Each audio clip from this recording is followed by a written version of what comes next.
ഇപ്പോൾ ആകെ ചർച്ചയായിരിക്കുന്നത് ഈ ഗ്രീഷ്മ എന്ന പ്രതി, അതാണ് ശരി. ഗ്രീഷ്മ എന്ന പ്രതിക്ക് വധശിക്ഷ കൊടുത്തത് ശരിയോ തെറ്റോ? ഒരു ചീഫ് ജസ്റ്റിസ്, മുൻ ചീഫ് ജസ്റ്റിസായ ഒരു വലിയ പ്രമുഖനായ ബഹുമാനനായ ഒരു വ്യക്തി വധശിക്ഷ കൊടുത്തത് മര്യാദകേടാണ്, അനാവശ്യമാണെന്ന തരത്തിലുള്ള പ്രതികരണങ്ങൾ നടത്തിയിട്ടുണ്ട്. അതിന് ചുവട് പിടിച്ചുകൊണ്ട് ഒരുപാട് പ്രതികരണങ്ങൾ നമ്മുടെ ഈ സോഷ്യൽ മീഡിയ വരികയും ചെയ്യുന്നുണ്ട്. പക്ഷേ അതൊക്കെ അവിടെ നടക്കുമ്പോഴും തന്നെ കൊല്ലാൻ വിധിച്ചതും ശരിയോ തെറ്റോ എന്നുള്ള ചർച്ച പുറത്ത് വളരെ സജീവമായി നടക്കുമ്പോൾ തനിക്ക് വേണ്ടിയിട്ട് വലിയ ഒരു മുൻ ചീഫ് ജസ്റ്റിസ് തന്നെ തനിക്ക് വേണ്ടിയിട്ട് സമൂഹത്തിൽ വാദിച്ചു കൊണ്ടിരിക്കുമ്പോൾ ഈ ഗ്രീഷ്മ എന്ന കുട്ടിക്ക്, അതായത് ഷാരോൺ രാജിനെ പ്രണയക്കണിയിൽ കളനാശിനി കലർത്തി കഷായം കൊടുത്ത് കൊലപ്പെടുത്തിയ ഗ്രീഷ്മയ്ക്ക് ഇതുവരെയും ഒരു പശ്ചാത്താപവുമില്ല എന്ന വിവരങ്ങളാണ് പുറത്തു വരുന്നത്.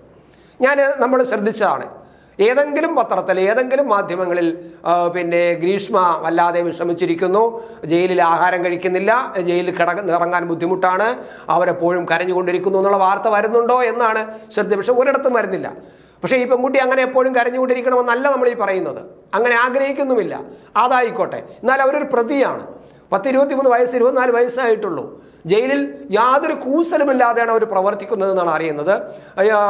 തൻ്റെ ചെയ്തിയിൽ യാതൊരു കുലുക്കവുമില്ലാത്ത നിലപാടിലാണ് അവർ ഇപ്പോഴും ജയിലിൽ നിൽക്കുന്നതെന്നാണ് വിവരമാണ് പുറത്തു വരുന്നത്. വധശിക്ഷയ്ക്ക് വിധിക്കപ്പെട്ട് ജയിലിൽ കഴിയുമ്പോഴും മനസാന്നിധ്യം കൈവിടുന്നില്ല എന്നതാണ് ഗ്രീഷ്മയുടെ ഒരു വല്ലാത്ത അതിശയകരമായ പ്രത്യേകത നമ്മൾ കാണുന്നത്. അഴി എണ്ണുമ്പോഴും നല്ലൊരു ജീവിതം തന്നെ കാത്തിരിപ്പുണ്ടെന്ന ആത്മവിശ്വാസത്തിലാണ് അവർ. അപ്പീലൊക്കെ പോകാം, അപ്പീൽ പോകുമ്പോൾ തന്നെ വെറുതെ വിടും എന്ന ഒരു ആത്മവിശ്വാസത്തിലാണ് ഇപ്പോൾ ഗ്രീഷ്മ എന്ന് തോന്നുന്നു എന്നാണ് ഗ്രീഷ്മയെ കാണുന്നവർ പോലും പറയുന്നത്. വധശിക്ഷ കഴിഞ്ഞ് അട്ടക്കുളങ്ങരയിലെ ജയിലിലാണ് 3 ദിവസം അദ്ദേഹം ഈ ഗ്രീഷ്മ താമസിച്ചത്. ചതിയാണെന്ന് കാമുകൻ അറിയാതെയാണ് കഷായത്തിൽ കളനാശിനി കലർത്തി ഗ്രീഷ്മ സ്നേഹം നടിച്ച് കുടിപ്പിച്ചത് എന്ന് നമുക്കറിയാം. കേസിൽപ്പെട്ട് വിചാരണ നടക്കുമ്പോഴും ഗ്രീഷ്മയുടെ മുഖത്ത് അല്പം പോലും ദുഃഖമോ പശ്ചാത്തലമോ നമ്മൾ കണ്ടിട്ടില്ല. ഈ കോടതിയിൽ വരുമ്പോഴും പോകുമ്പോഴെല്ലാം നമ്മൾ ശ്രദ്ധിച്ചതാണ്. ഒടുവിൽ തലയ്ക്ക് മുകളിൽ തൂക്കുകയറെന്ന വധശിക്ഷാവിധി കേട്ടപ്പോഴും ഗ്രീഷ്മ കുലുങ്ങുന്നില്ല എന്നതാണ്.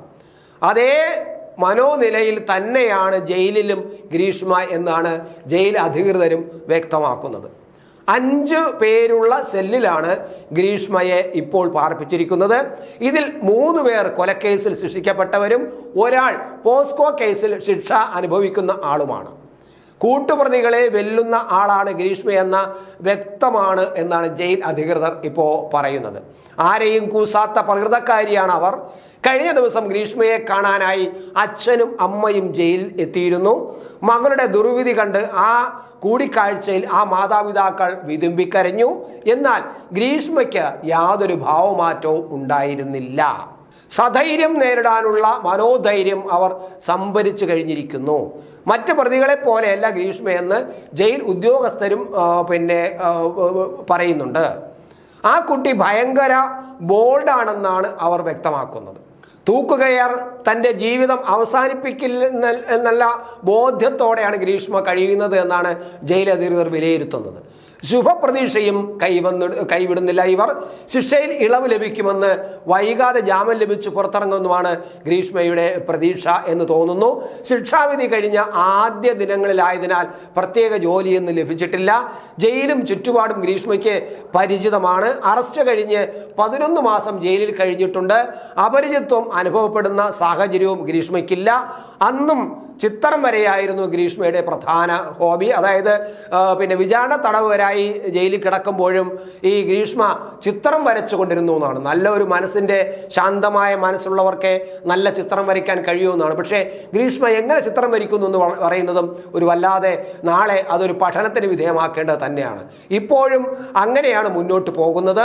വിചാരണ കോടതിക്ക് ശേഷം ഹൈക്കോടതി കേസ് പരിഗണിക്കുന്നത് വരെ ഇവർക്ക് ജാമ്യമോ പരോളോ ലഭിക്കില്ല എന്നതാണ് യാഥാർത്ഥ്യം. ഹൈക്കോടതിയുടെ 2 അംഗ ബെഞ്ച് കേസ് പരിശോധിക്കണം. ഷാരോൺ കൊലക്കേസിൽ ഗ്രീഷ്മ കുറ്റക്കാരിയാണെന്ന് തെളിഞ്ഞതോടെയാണ് ജാമ്യം റദ്ദാക്കി വീണ്ടും ജയിലിൽ എത്തിച്ചത്. ശിക്ഷിക്കപ്പെട്ടതിനാൽ ഇനി ജയിലിലെ ജോലികൾ ചെയ്യേണ്ടി വരും. അതേസമയം വിധിക്കെതിരെ ഹൈക്കോടതിയിൽ അപ്പീൽ നൽകാനുള്ള നീക്കത്തിലാണ് ഗ്രീഷ്മയുടെ കുടുംബം. അത് സ്വാഭാവികവുമാണ്. ജയിലിലെ ഫാർമസിയിലെത്തി ഗ്രീഷ്മ ശരീരവേദനയ്ക്കുള്ള മരുന്ന് വാങ്ങിയതിനാൽ ജയിലിലെ ജോലിയിൽ നിന്ന് ഗ്രീഷ്മയെ മാറ്റി നിർത്തിയിരിക്കുകയാണ് ഇപ്പോൾ. കാരണം അവർക്കൊട്ട് വയ്യ എന്ന് പറഞ്ഞങ്ങനെ മരുന്ന് വാങ്ങിച്ചിട്ടുണ്ട്. അതുകൊണ്ട് തൽക്കാലത്തേക്ക് ജോലിക്കൊന്നും വിടാതെ നിർത്തിയിരിക്കുകയാണ്. രാഷ്ട്രപതിയുടെ ദയാഹർജിയും തള്ളിയ ശേഷമേ വധശിക്ഷയ്ക്ക് വിധിക്കപ്പെട്ടവരെ ഒറ്റയ്ക്ക് സെല്ലിലേക്ക് മാറ്റുകയുള്ളൂ. സാധാരണ തടവുകാർക്ക് ലഭിക്കുന്ന എല്ലാ പരിഗണനകളും ജയിലിനുള്ളിൽ വധശിക്ഷയ്ക്ക് വിധിക്കപ്പെട്ടവർക്കും ലഭിക്കും. പക്ഷേ ഇവർക്ക് മറ്റു പ്രതികളെക്കാൾ കൂടുതൽ നിരീക്ഷണം ഉണ്ടാകും എന്നാണ് ജയിൽ അധികൃതർ പറയുന്നത്. എന്തായാലും അതിശയം തന്നെയാണ് ഈ പെൺകുട്ടി ഇങ്ങനെ വളരെ കൂസലില്ലാതെ ജയിലിൽ കഴിയുന്നത്. എത്ര കാലം ഇങ്ങനെ കഴിയും? കുറച്ചങ്ങോട്ട് കഴിയുമ്പോഴേക്കും ഇവരുടെ സ്വഭാവത്തിൽ മാറ്റം വരുമോ? ഈ കൂസലില്ലായ്മ ഒലിച്ചു പോകുമോ? നമുക്ക് കാത്തിരിക്കാം. ഓരോ ജീവിതവും ഓരോ കഥകളാണ്, വേറിട്ട കഥകളുടെ ഒരു കൂട്ടായ്മ. വേണമെങ്കിൽ നമുക്കതിനെ ഒരു നോവലെന്ന് പേരിടാം. അതുപോലൊരു നോവലല്ലേ നിങ്ങളുടെ ജീവിതവും? എന്താ, ശരിയല്ലേ? നിങ്ങളുടെ അനുഭവങ്ങൾ, കഥകൾ എന്തുമായിക്കൊള്ളട്ടെ, അത് കേൾക്കാൻ DNA ന്യൂസിലൂടെ ഞാൻ എത്തുന്നു. കഥ പോലൊരു ജീവിതം, അതിനായി ഞാൻ നിങ്ങൾക്ക് വേണ്ടി കാത്തിരിക്കുന്നു. നമുക്ക് ഒന്നിച്ച് കാണാം, കുറേ കാര്യങ്ങൾ സംസാരിക്കാം, വേദനകൾ പങ്കിടാം. നിങ്ങളുടെ വിഷയങ്ങൾ, അനുഭവങ്ങൾ അത് ഞങ്ങളെ അറിയിക്കേണ്ട വിലാസം താഴെ കൊടുക്കുന്നു.